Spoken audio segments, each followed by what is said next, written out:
Alam niyo po kung saan talaga ako totaling na-excite po? Ito sa retailer cash advance program.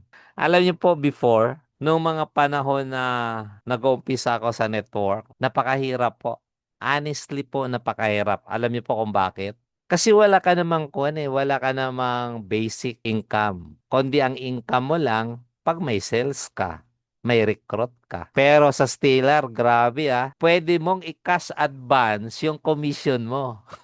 Di ba? Ang lupit, no?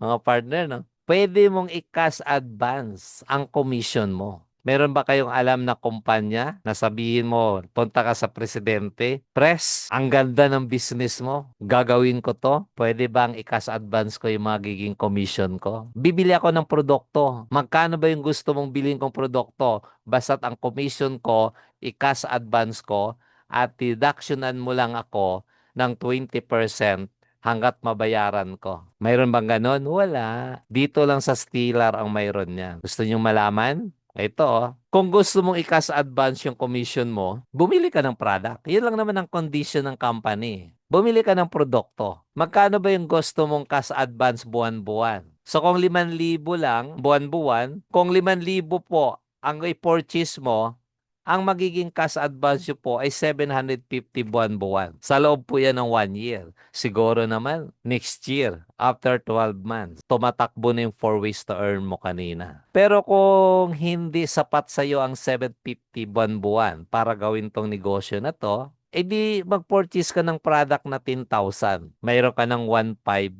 buwan-buwan. Kasya na ba? Kung hindi pa, pwede ka namang bumili ng worth 20,000 na product. May 3 meal ka na buwan-buwan. Diba? Pwede na. Pwede nang pangbayad ng internet mo yan, pamiliti mo, pang merienda mo. Pwede na ba? O kulang pa? So kung kulang pa, pag nag-purchase ka ng product worth 50,000, may 7,500 ka na buwan-buwan. Ngayon, kung kulang pa para sa'yo, ay di dagdagan mo ulit ng 50,000. So, bilong ka na dito sa 100,000. So, magkano na ang pwede mong i-cash advance sa kumpanya? 15,000 a month. Ay, grabe. Ganun po kagaling, no? Ang business ng Stellar. Grabe, no? Wala ka nang hanapin, no? Nandito na no? Imaginein mo, ikaw po ang magdi-decide kung magkano ang cash advance mo buwan-buwan. Hindi nyo naman kailangan pong ibenta yung produkto na yan Totosin lang Kasi sa isang buwan po, kayang ubusin ng pamilya mo yan ang 6 boxes ilang sachet yan? 60 sachet lang yan. So kung dalawa kayong iinom, 1 month lang yan, ubos na. Ay tandaan nyo po, good for 1 year yan. Di ba? So ibig sabihin, yung produkto po dito, hindi mo na kailangan ibenta Tama? Kahit 100,000. Yung 100,000 ko po, 2 months pa lang, nangalahati na agad. Nagits nyo po?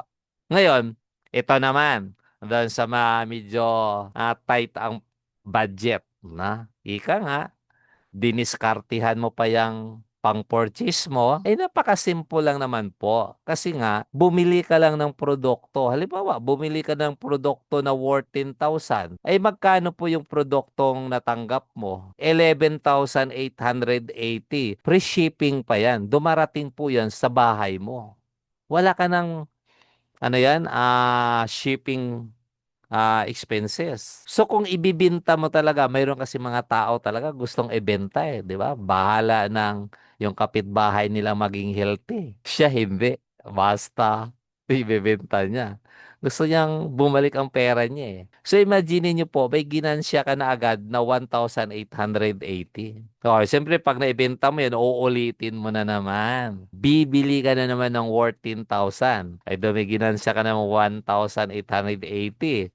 Yun lang nga po, pwede mo lang yung gawin hanggang 100,000 lang po ang total. Binibigyan ka lang ng kumpanya na hanggang 100,000 or 15,000 per month.